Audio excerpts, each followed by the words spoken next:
Allahu Akbar, Allahu Akbar,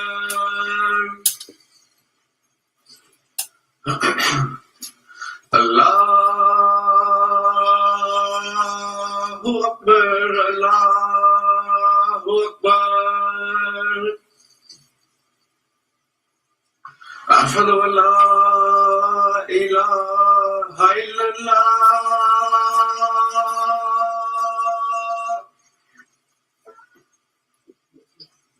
أشهد أن لا إله إلا الله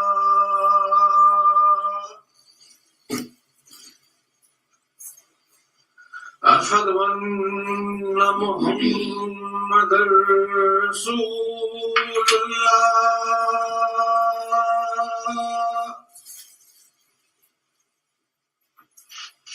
أشهد أن محمدا رسول الله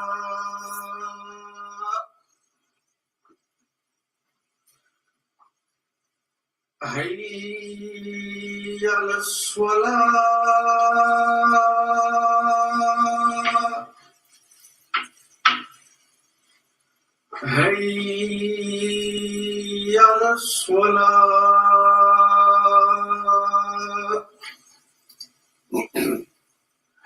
حي على الفلاح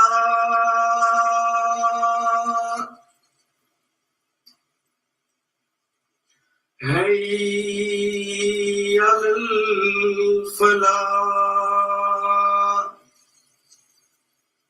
الله أكبر الله أكبر لا إله إلا الله.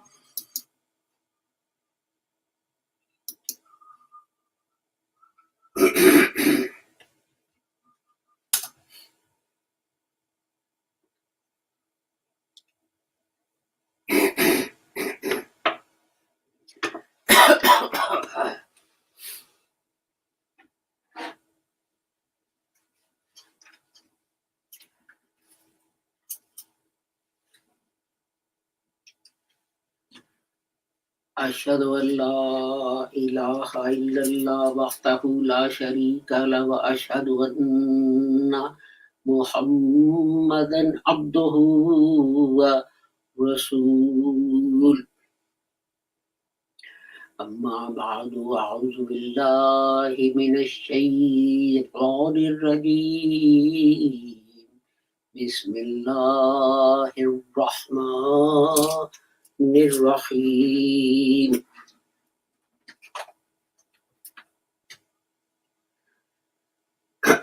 سبح لله ما في السماوات وما في الأرض وهو العزيز الحكيم يا أيها الذين آمنوا لم تقولون ما لا تفعلون كبر مقتا عند الله أن تقولوا ما لا تفعلون. This is Sadaqallahul Aliyyul Azim. This is chapter 61, Surah Saf, verses 1 to 3. Whatever is in the heavens and whatever is in the earth glorifies Allah, and He is the mighty, the wise. O you who believe, why say you that which you do not? It is the most hateful in the sight of Allah that you say that which you do not. Before starting the khutbah, I would request you to pray for everyone who may be ill or facing some other difficulty.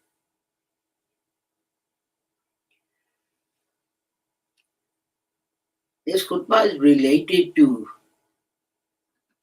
some events which have taken place over the last week or so, and that is destruction of some mosques in Pakistan. In the Peshawar bombing carried out by a suicide bomber, some 80 or 90 people were martyred, apart from the mosque being destroyed. But some other mosques have actually been demolished harshly.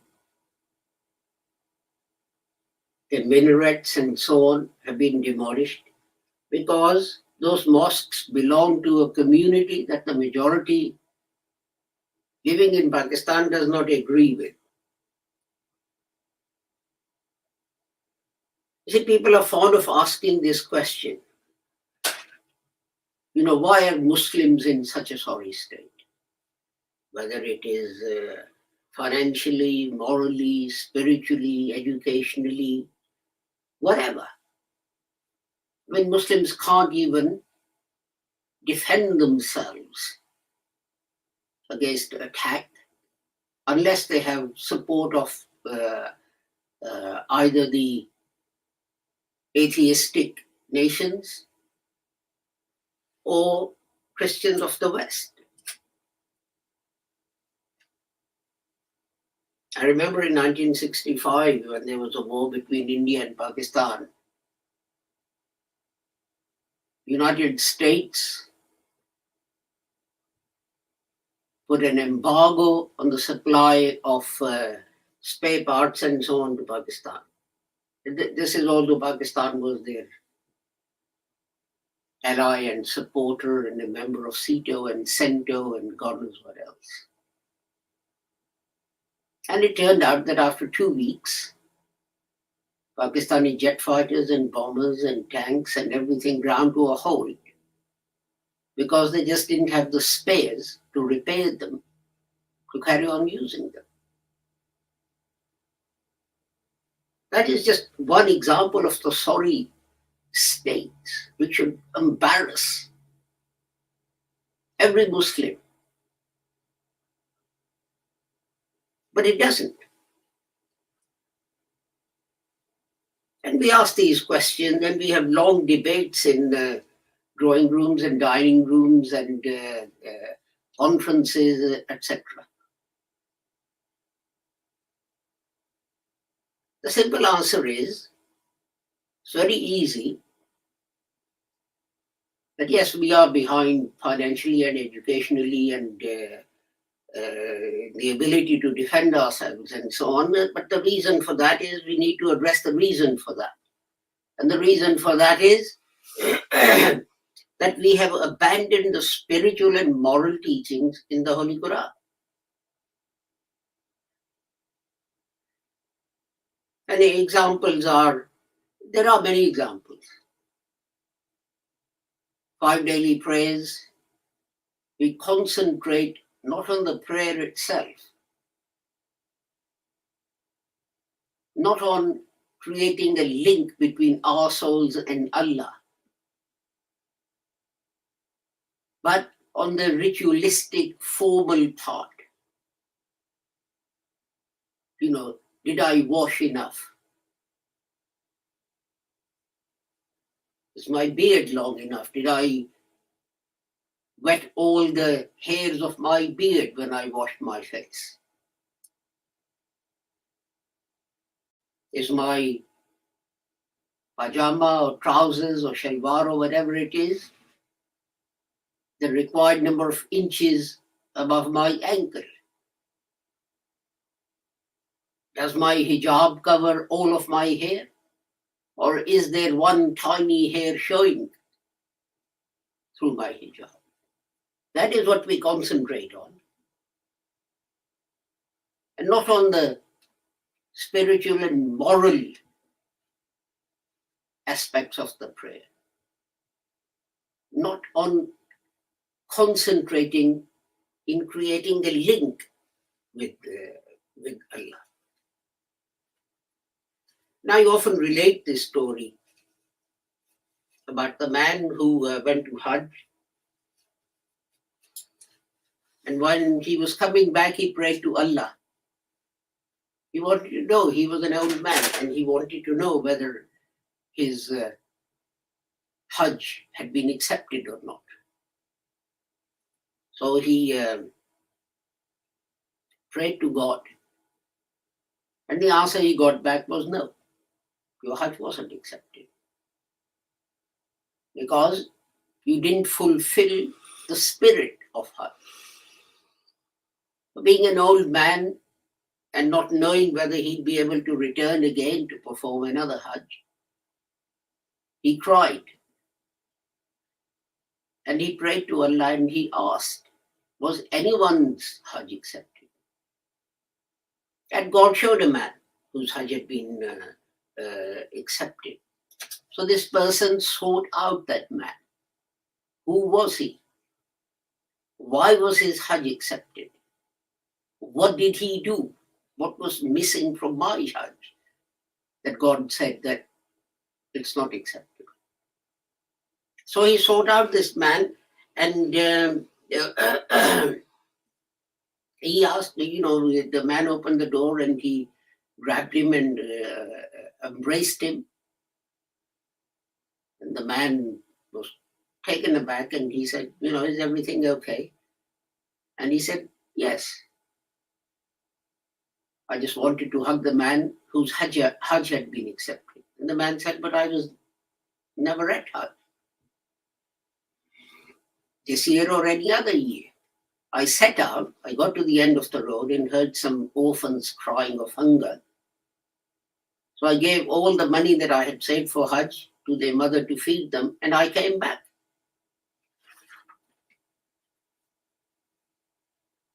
But our attitude is this. Let me give you another story. Two friends were talking and one was saying to the other, let's go to Hajj. And the other one said, well, not yet.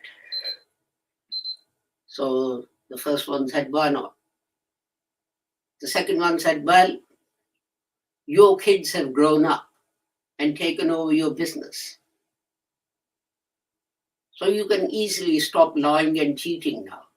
But my kids are younger. They're not able to take over my business. And I still have to lie and cheat and deceive people. And so I have to wait for a few years until they're old enough to take over my business, and then I will go for Hajj. Because then I'll be able to stop lying and cheating.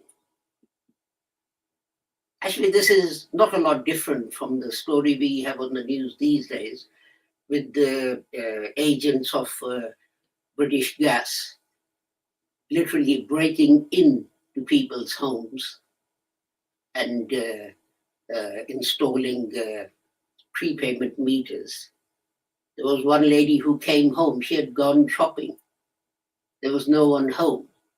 So they just called the locksmith, changed her lock, went in, and she came back and she found that British Gas had installed a prepayment meter. So what this guy was saying wasn't that different from what businesses in the UK do.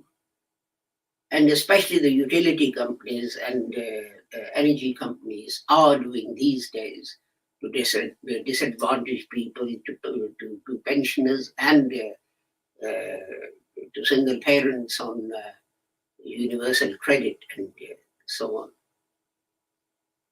But if that is your attitude, that you're going to happily lie and cheat, and then at the end of your life you're going to go to Hajj and you're going to pray and say, I'm very sorry. Now that I don't have any need to lie and cheat because my sons are doing it on my behalf now, lying and cheating. So please forgive my sins. That Hajj is not accepted. That plea for forgiveness is not granted. And we do the same thing. We say Islam is a religion of peace and freedom. La ikraha fi din. There is no compulsion in religion. So if there is no compulsion in religion, why was this mosque bombed in Peshawar? Why these other mosques belonging to minorities being destroyed and dismantled? I passed through a building when I was in Pakistan, and it had a steel gate. Then there was a guy with a submachine gun sitting on a stool. And I wondered whose house it was. You know, the prime minister, some minister in the government, some high official in the working for the some secret department of the government. So I inquired and I was told, no, it's a mosque. And you have to go to the security guard if you want to go in and pray. You have to go to the security guard. He rings the imam, and the imam then quizzes you about your beliefs. And if your beliefs are exactly the same as the imam, then he asks the security guard to open a little bit of the steel gate to let you in. And then we say, well, you know, Islam is a religion of peace and freedom. Who would believe that? It's this double talk. It's this hypocrisy. It's this being two-faced that keeps Muslims behind other nations in the world. People often quote Surah Al-Kafirun, where the Holy Quran tells the Holy Prophet Muhammad to say to those who refuse to accept Islam that, well, I can't convince you and you can't convince me. So you live your lives and I will live my life. And over time, you will see who was correct. And we say, look, wonderful. Islam is saying to Hindus and Sikhs and everyone else, we are not going to force you to embrace Islam. You live the way you want to. Fine. At the end, you'll find out. So why are temples being razed to the ground in some parts of the Muslim world? Why are non-Muslim places of worship being razed to the ground? And the appalling thing is that, we do that despite specific instruction from the Holy Prophet not to do so. There are covenants of the Holy Prophet, basically letters or contracts and agreements between the Holy Prophet Muhammad sallallahu alaihi wasallam and Christian communities. And some of them start. This is a contract. This is an agreement between Muhammad, the messenger of Allah, and the Nazarenes of wherever. And its duration is to the end of the world. And then he goes on to say Muslims will protect monasteries and churches, and they will not charge taxes on income generated by monasteries, etc. Going so far as to say that it's the duty of the Muslim government to repair them, or even build a new church if Christians don't have a church. Why wouldn't this apply to any other religion if to Christians? But forget that. Even churches are not safe in some places. And Christians are so terrified if someone that they don't recognize goes into their church, that they run and hide because they don't know whether it's a suicide bomber or who it is and what's the purpose of his going to church. If you want an Urdu translation of the Testaments, you have to sign a declaration under oath that no one offered it to you.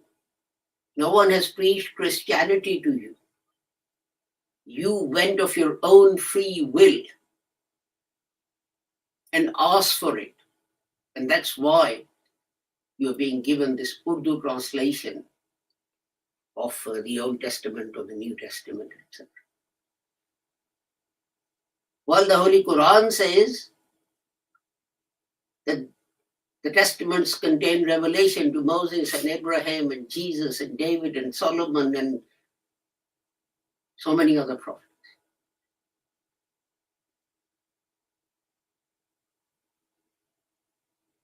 In some cases, authorities stand and they watch as a mob destroys a mosque or parts of a mosque. There are videos of the Holy Kalima, which was outside a mosque, being hammered and thrown in on the ground and into dust and dirt and people trampling over it because that kalima was outside on the mosque of a minority. And then we become very upset when some extremist desecrates the Holy Quran or a mosque in a Western country. Permit me to say that they are following your example. They are following your example. Even if they desecrated a mosque and so on, as Muslims, you should have occupied the higher moral ground by saying that we do not behave in this way because the Holy Quran tells us to respect the religious personalities and books and places of worship of all religions. Can we say that? Can we take the moral high ground? Of course we can't. Because we are more guilty of this un-Islamic behavior than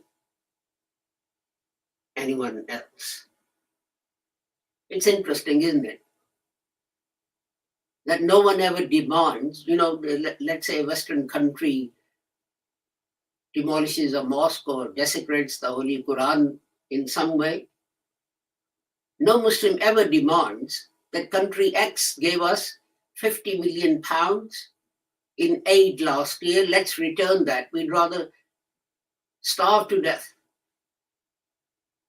And yet this morning, I was watching like a religious song which said, we lay down our lives to defend the honor of the Holy Quran. We can't return the financial aid of a country where the Holy Quran has been desecrated and we're going to lay down our lives, are we? Let's turn to what the Holy Quran said. O you who believe, why say you that which you do not do? That is why we are humiliated. O you who believe, why say you that which you do not do? It is the most hateful thing in the sight of Allah. That you say that which you do not do. It's the most hateful thing. Does that give you a clue about why Muslims are humiliated and dishonored throughout the world? Because we have forsaken the Holy Quran. Physical desecration, although it's wrong, although we should protest about such actions, is one thing. But the spiritual and moral desecration of the Holy Quran that we undertake every day, every hour, every minute of our lives is what's causing us to be humiliated throughout the world. And I will end by again reading the English translation of these verses of the Holy Quran. Whatever is in the heavens and whatever is on the earth, it glorifies Allah. And He is the mighty, the wise. By glorifying Allah, it means they follow the rules that God has set out for them. O you who believe, why say you that which you do not? It is the most hateful in the sight of Allah that you say that which you do not do.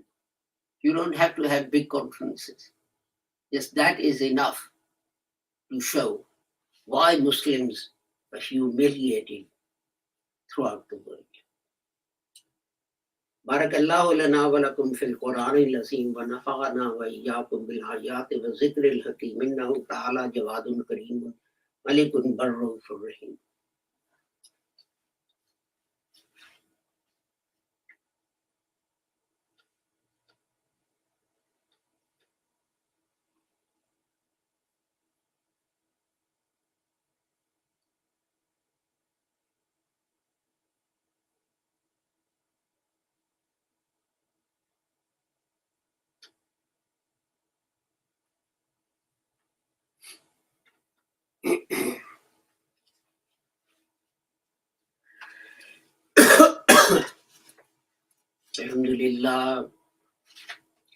الحمد لله نحمده ونستعينه ونستغفره ونؤمن به ونتوكل عليه ونعوذ بالله من شرور أنفسنا ومن سيئات أعمالنا من يهده الله فلا مضل له ومن يضلله فلا هادي له وأشهد أن لا إله إلا الله وأشهد أن محمدا عبده ورسوله.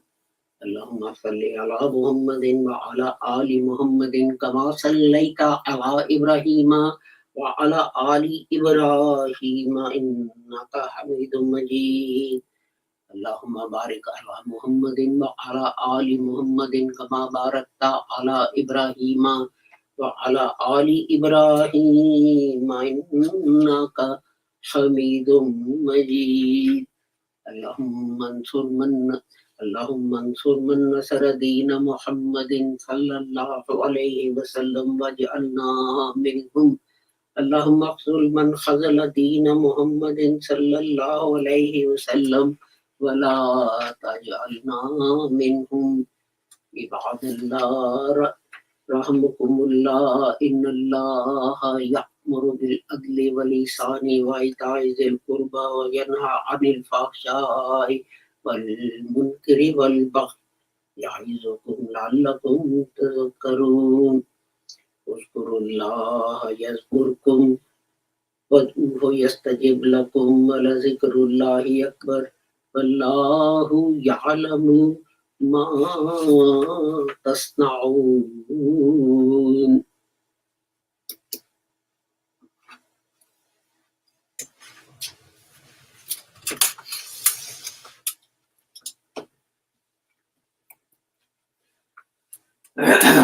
اللہ اکبر اللہ اکبر اشہد ان لا الہ الا اللہ اشہد ان محمد رسول اللہ. حی علی الصلاۃ حی علی الفلاح قد قامت الصلاۃ قد قامت الصلاۃ.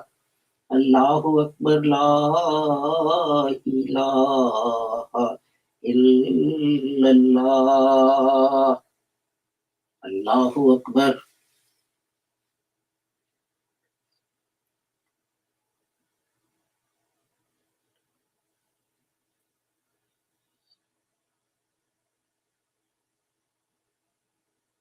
Alhamdulillahi Rabbil Alameen. Ar-Rahmanir Rahim. Maliki Yawmiddin. Iyyaka na'budu wa iyyaka nasta'in. Ihdinas siratal mustaqim. Siratal ladzina an'amta 'alaihim ghairil maghdubi 'alaihim waladdallin.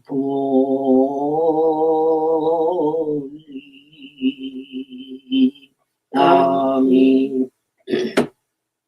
Wal 'asr innal insana lafi khusr إلا الذين آمنوا وعملوا الصالحات وتواصوا بالحق وتواصوا بالصبر. الله أكبر.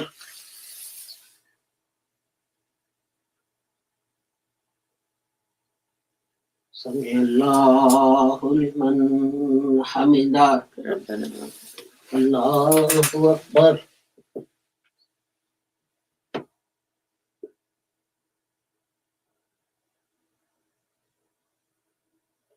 الله أكبر.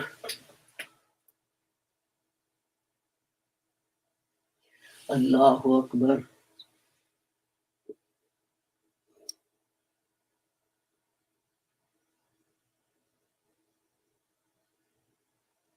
الله أكبر.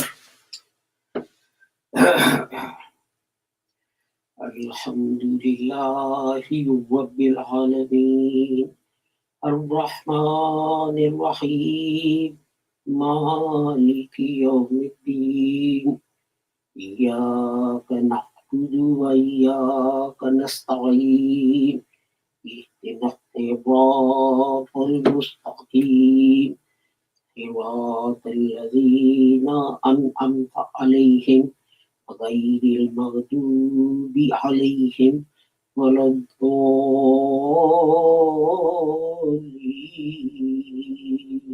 آمين. إنا أعطيناك الكوثر فصل لربك وانحر إن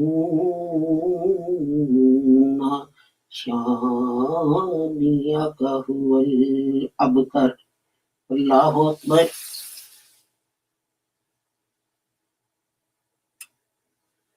سمع الله لمن حمده. ربنا الله أكبر.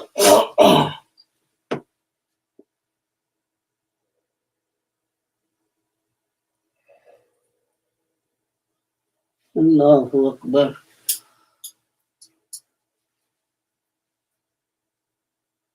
الله أكبر.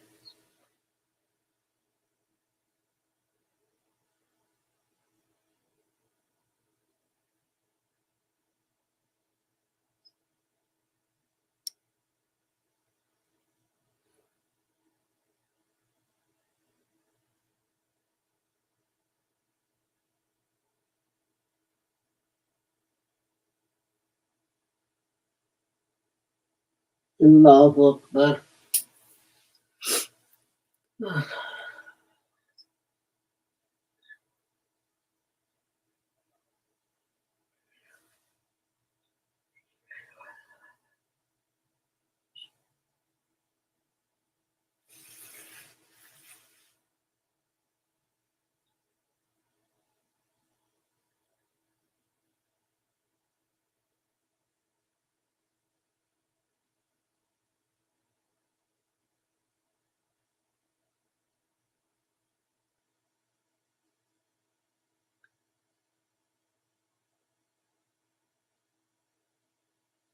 Assalamu alaikum wa rahmatullah.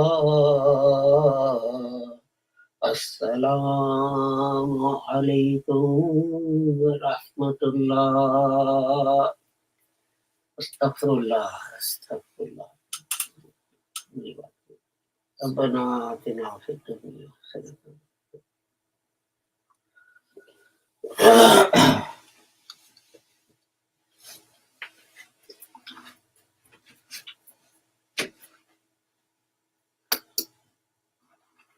Thank you for joining us for our Friday service. Please, during all your prayers, keep praying for people who are having difficulty or are sick. These days, there are many people who are facing financial difficulties because of the increase in prices of gas and electricity and so on. And if you can help them in any way, give some food to food banks or do something else.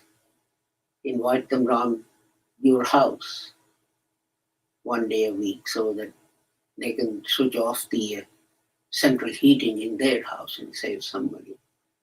Please do so.